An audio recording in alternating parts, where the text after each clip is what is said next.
vais commencer. Les enjeux de la rénovation dans le bâtiment. Euh, je vais faire ma présentation, elle va durer environ 15 minutes, sur notamment un petit peu de parties. D'une part, la partie plus réglementaire avec l'explication du décret tertiaire et l'arrêté de rénovation également. Et ensuite, vous présenter la solution que l'Advance va proposer pour y répondre. Alors, avant cela, en introduction, je vais brièvement rappeler que l'Advance est un des leaders mondial de l'éclairage et propose aujourd'hui des larges produits d'éclairage pour les professionnels, alors que ça passe des lampes LED jusqu'aux luminaires, mais également à tout ce qui est système de gestion aujourd'hui. Système de gestion, ce qu'on appelle éclairage connecté, plus généralement. Et moi, je m'appelle Tom Serrière, je suis chef de produit chez l'Advance sur la partie éclairage connecté, justement, dans son ensemble, du côté résidentiel jusqu'à la partie industrie, professionnelle, tertiaire. Alors, en introduction, cette question, Xavier. Voilà, je suis à côté de toi. Je vais lancer le sondage. Donc, on a une question qui est la suivante. Vous la voyez, elle apparaît à l'écran, puis je viens de mettre le pop-up. C'est quel est le volume des tubes fluorescents T8 encore vendus en France par an? Alors, il va falloir tu vas me décrire ce qu'est le T8, j'imagine. Donc, allez, Alors, je vous laisse voter. Mmh. 10, après on va expliquer 9, 8, 7, 6, 5, 4, 3, 2, 1, 0. Voilà. Je mets fin au vote et je vous partage les résultats. Alors, Tom. Tout à fait. Alors, on est loin de la réalité. C'est 10 millions aujourd'hui. Encore 10 millions de tubes fluorescents T8 vendus. Alors, un tube fluorescent T8, c'est un tube traditionnel que l'on voit aujourd'hui dans la majorité des bureaux tertiaires, les panels 600 avec 4 tubes dedans pour éclairer les bureaux. Et donc, la réalité, elle est celle décrite aujourd'hui, c'est qu'on a beaucoup de solutions LED pour la rénovation des bâtiments, des solutions bien moins énergivores que les anciennes technologies traditionnelles, comme le tube fluorescent T8. Mais la réalité aujourd'hui n'est pas celle-là. C'est-à-dire qu'on vend encore 10 millions de tubes fluorescents T8 et il y a encore énormément de tubes fluorescents dans les bureaux, dans le parc installé aujourd'hui. Alors, cette question, elle vient surtout introduire le sujet de la rénovation et le potentiel, les enjeux de la rénovation de l'éclairage dans les bâtiments. Et de faire ce parallèle avec le parc installé qui est aujourd'hui très peu performant et qui, même s'il pourrait s'adapter à de la GTB, puisqu'on va pouvoir faire de l'allumage de l'extinction, elle ne répondrait pas totalement à l'enjeu évoqué par le décret tertiaire, que je vais vous présenter dans un instant, mais pour faire des réelles économies d'énergie. Puisqu'avec la technologie LED, aujourd'hui, on va pouvoir faire beaucoup plus que les technologies traditionnelles. On va notamment pouvoir faire de l'abaissement de tension, de flux lumineux, de consommation en fonction de l'apport d'éclairage naturel, également en fonction de la présence dans les lieux.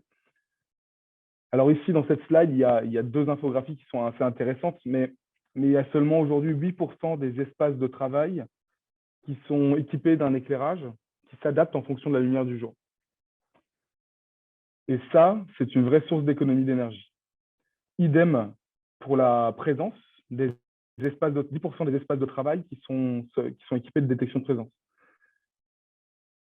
Et donc, concrètement, dans ces endroits-là, c'est là où on va pouvoir réduire considérablement la consommation d'énergie.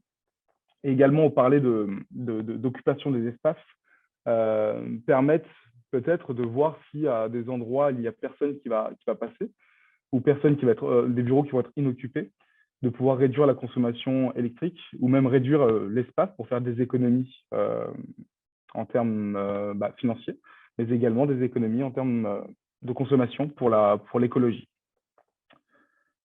Donc un parc installé qui est très peu performant, beaucoup de tubes fluorescents qui subsistent dans les bureaux aujourd'hui. Et ici, en bas à gauche, on voit que le nouveau règlement européen Ecodesign vient interdire la mise sur le marché de ces tubes fluorescents T8 au 1er septembre 2023. Alors, il n'est pas sans savoir qu'aujourd'hui, depuis le 1er septembre, il y a la SLR, qui est la nouvelle régulation sur l'éclairage, qui a été mise en place pour réduire considérablement les économies d'énergie et également mettre pas mal de règles en place. Et le bannissement des tubes fluorescents T8 en fait partie pour pouvoir favoriser la transition sur la LED. Donc aujourd'hui, quand on vend encore 10 millions de tubes fluorescents T8, dans 2 ans, forcément, il va y avoir un switch qui va se faire, un basculement pour la rénovation sur le tube LED. En rappel, on le voit un petit peu également sur le côté droit, c'est la rénovation performante de l'éclairage. Alors, selon l'ADEME, 2,6 kg d'émissions de dioxyde de carbone évitées, 39 kWh d'économie d'énergie et 8 € économisés par mètre carré et par an d'économie globale. Donc, en résumé, c'est le moyen le plus rapide pour obtenir des économies d'énergie aujourd'hui. C'est la rénovation performante de l'éclairage, et qu'on entend performante, c'est notamment l'ajout de cellules de détection pour réguler l'éclairage en fonction de l'apport de lumière naturelle et de la présence également.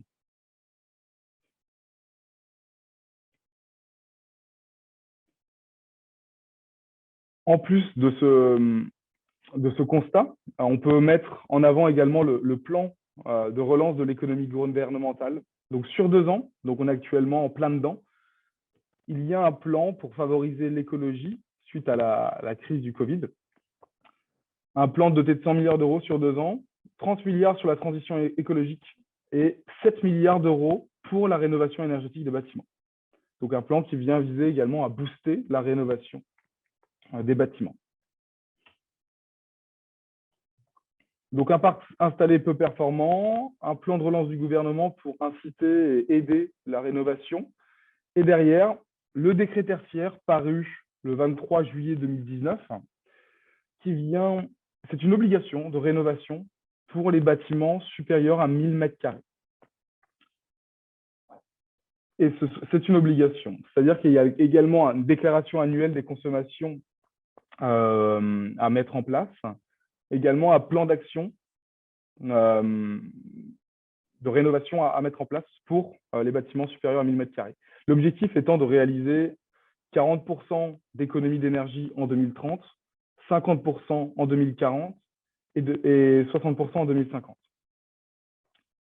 Et ce décret tertiaire, donc il s'applique, et lorsqu'il y a une rénovation qui est à faire, elle doit également s'appliquer à l'arrêté de rénovation du 3 mai 2007, dit RT par élément, qui a été modifié le 22 mars 2017. Et celle-ci vient mettre en place des règles pour la rénovation, une obligation de performance en cas de rénovation. Quand on dit une obligation de performance, déjà, on le voit ici à l'écran, 1,6 watts par mètre carré tous les 100 lux. Donc, il va falloir avoir déjà recours à la technologie LED pour avoir ce niveau de consommation. Mais également de la détection de présence dans tout le bâtiment qui va être obligatoire, sous certaines conditions. Et également la détection de luminosité, donc on en parlait avant. Pour les locaux donnant majoritairement accès à l'éclairage naturel, il faut qu'on puisse réguler l'éclairage LED artificiel en fonction de l'éclairage naturel. En d'autres mots, aujourd'hui, ce que l'on peut dire, c'est que la rénovation, elle ne peut se faire sans système de gestion. Elle est encouragée par un plan de relance du gouvernement et par également la nouvelle réglementation européenne qui vient bannir les anciennes technologies comme le tube fluorescent T8. On va passer sur la technologie LED. Donc, tout ce contexte de marché réuni me permet de vous présenter la solution que va proposer LEDvens pour y répondre sur la partie éclairage LED. Alors, ce nouveau système de gestion, il s'appelle Vivares. Vous avez le logo en haut à droite de l'écran. L'intelligence de l'éclairage par excellence, qu'est-ce que ça veut dire? Elle va répondre pleinement à la problématique de la rénovation.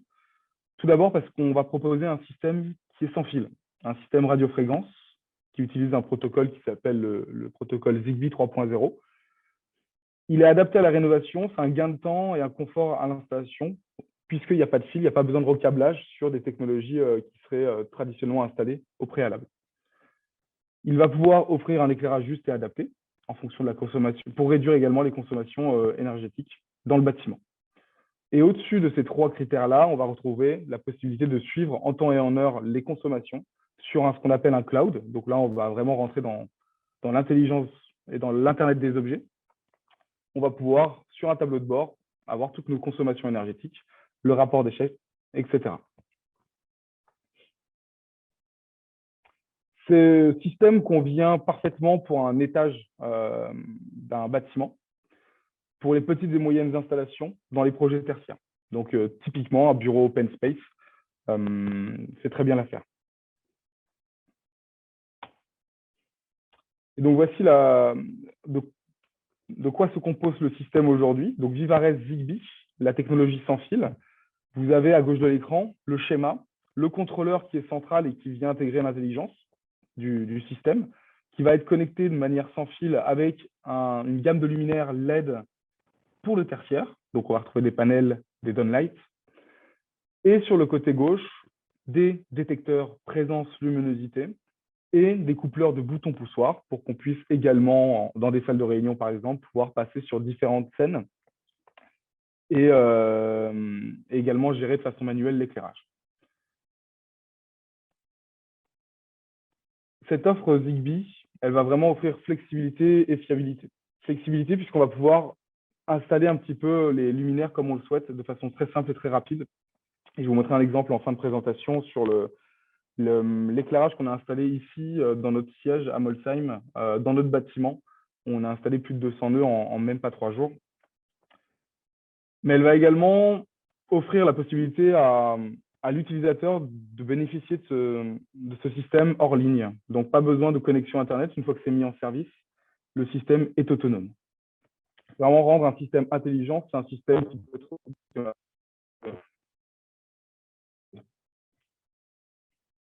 Alors, on a un petit problème de son là, Tom. Je pense que ça vaut le coup d'enlever les oreillettes. Très bien. De faire sans oreillettes, ouais. Peut-être que c'est ça qui pose un problème. OK. Je te laisse essayer et de se connecter normalement. Tu nous entends?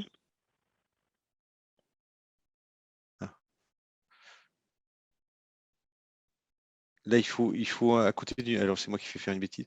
À côté du micro, il faut aller resélectionner dans Zoom. Excusez-nous, cher public. Voilà, ben là, c'est bon, ça a repris. Ok, très bien. C'est mieux, ouais, c'est mieux. Bon, on va continuer comme ça alors. Donc, ce système ici, vous avez la photographie à l'écran. Donc, le contrôleur centralement qui va faire l'interface entre les luminaires et les composants qui sont reliés, eux, de façon sans fil au réseau Zigbee.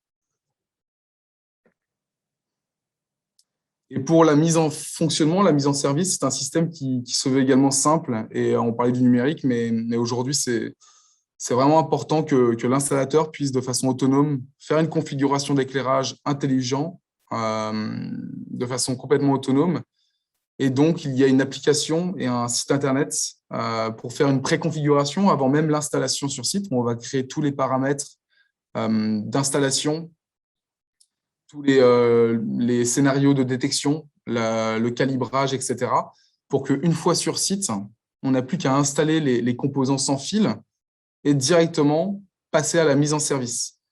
Et la mise en service se fait via système de QR code. Donc, chaque QR code est collé sur le luminaire et sur sa notice, où l'on va devoir ensuite les scanner un par un. On les aura décollés et mis sur un registre qui se trouve sur le site Vivares. Et donc là, l'installateur va pouvoir directement scanner chaque appareil et la mise en service se fait de façon automatique ensuite, puisque tous les paramètres ont été réglés au préalable avant même l'installation. Et ensuite, une fois installé, on a un accès à distance via le Vivares Cloud qui nous permet de visualiser le statut des luminaires, mais également de pouvoir intervenir à distance et changer les paramètres. Donc voilà, c'est aussi ça ce qu'on demande dans l'intelligence, de pouvoir de n'importe où avoir le contrôle sur notre installation d'éclairage. Donc concrètement, Vivares, c'est un système de gestion où on va pouvoir créer des scénarios, on va pouvoir créer des différents groupes, des paramétrages de détection et ensuite suivre tout cela à distance.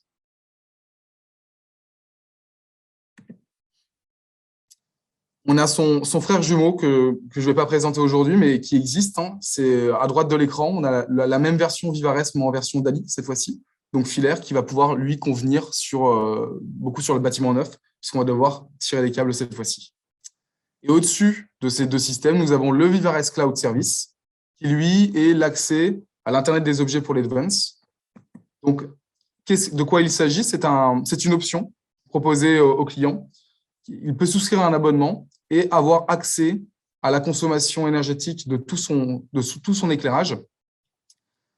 Également la maintenance, la durée de vie restante de tous les luminaires pour anticiper les processus de maintenance.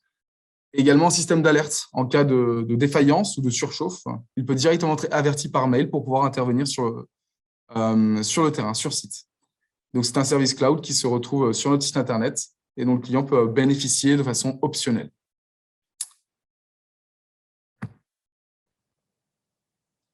Et voilà, pour finir, c'est ma dernière slide.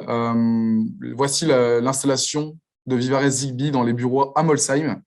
Donc, on a installé 290 nœuds Zigbee. Quand je dis nœuds Zigbee, j'entends luminaires, composants, donc détecteurs et coupleurs de boutons poussoirs, très rapidement. Et aujourd'hui, on a un système qui fonctionne comme cela.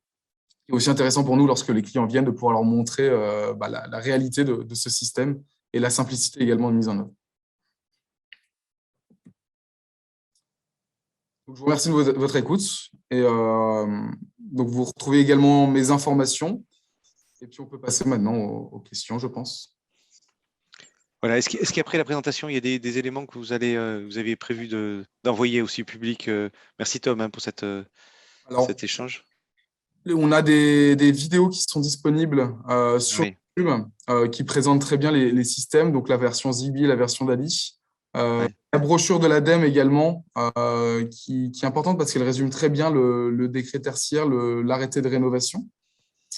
Également la brochure Vivares, qui va être disponible dans les prochains jours sur notre site internet. Il y a le lien qui est dans la présentation. Voilà, donc pour le public qui aura répondu au questionnaire de satisfaction, vous retrouverez tout ça. Et donc, on vous le fournira. Merci beaucoup, Tom Serrière, là, pour cette présentation. Alors, il y avait une question déjà que moi, je me posais avant d'avoir… On va prendre une ou deux questions. Et donc, c'est quoi la consommation? Oui, parce que j'ai vu une diapo, là, j'avais pas ce chiffre en tête. Finalement, c'est une consommation par luxe qu'il faut respecter dans le cadre du décret. J'ai plus en tête, c'est 100, c'est 1,3 ou 1,6 watts par mètre carré par tous les 100 luxe. Tous les 100 luxe. Donc, ça veut dire qu'en fonction de l'éclairage que je veux, je suis limité en termes d'énergie que je vais dépenser par éclairage, par unité d'éclairage, hein, c'est ça? C'est ça. En fait, dans un bureau, la norme, c'est 500 lux. Donc, ça à 500 lux, ça fait 8 watts par mètre carré. Donc, lorsque je suis à mon bureau, il faut que mon mètre carré n'ait pas plus de 8 watts. Ouais. Pour cela, il faut, la technologie LED le permet aujourd'hui. Mais ouais. Donc, ça, c'est des watts par mètre carré en moyenne ou c'est au moment où ça fonctionne, hein, au moment où l'éclairage fonctionne, j'imagine. Voilà, c'est ça, au moment où l'éclairage fonctionne. Ouais. La question que je voulais poser, c'est la consommation des tubes fluorescents. Par exemple, sur un équipement équivalent, ça consomme beaucoup plus le tube fluorescent ou Alors, le tube fluorescent, alors j'ai plus le chiffre en tête maintenant. Je sais simplement qu'un appareil LED aujourd'hui va consommer environ 130 lumens par watt. C'est une efficacité.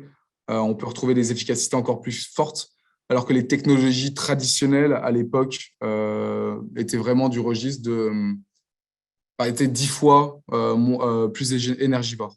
Ah oui, donc on a des facteurs 10 qui interviennent. Et puis, il y avait une autre question que je voulais vous poser, c'est sur le pilotage. Donc, effectivement, on peut faire du prédictif sur ce qu'on disait sur la table ronde, hein, sur le pilotage. C'est bien d'avoir du prédictif pour savoir à quel moment ça va tomber en panne. Aujourd'hui, sur ces systèmes LED, on peut dire cette lampe, elle va tenir encore tant de temps et il faut prévoir un remplacement à telle date. C'est-à-dire que c'est si précis que ça. Tout à fait. En fait, si vous voulez, l'intelligence de ce système LED, elle est intégrée dans le driver, dans l'alimentation du luminaire. Et donc, ce sont des règles qui sont mises en place pour qu'on puisse avoir la capacité de remonter l'information du driver. Et donc, c'est des données très précises. En temps réel, on va pouvoir vraiment savoir combien d'heures il va rester sur un luminaire LED. Et si on l'a installé 3 heures avant un autre, on va vraiment voir ces 3 heures d'écart sur le tableau. Ouais, c'est quoi la durée de vie d'un luminaire LED? Alors, la durée de vie moyenne, en général, en fonction du luminaire, c'est 50 000 heures aujourd'hui. Donc, on peut tirer 50 000 heures, au moins jusqu'à 15 ans en moyenne, avec un allumage classique. Ah oui, donc c'est des durées de vie très longues. Exactement. Alors, il y a monsieur, madame Bazaneg, pardon, excusez-moi, j'ai inversé. C'est donc un système de gestion en plus de la supervision GTB du site. Hein, c'est la question.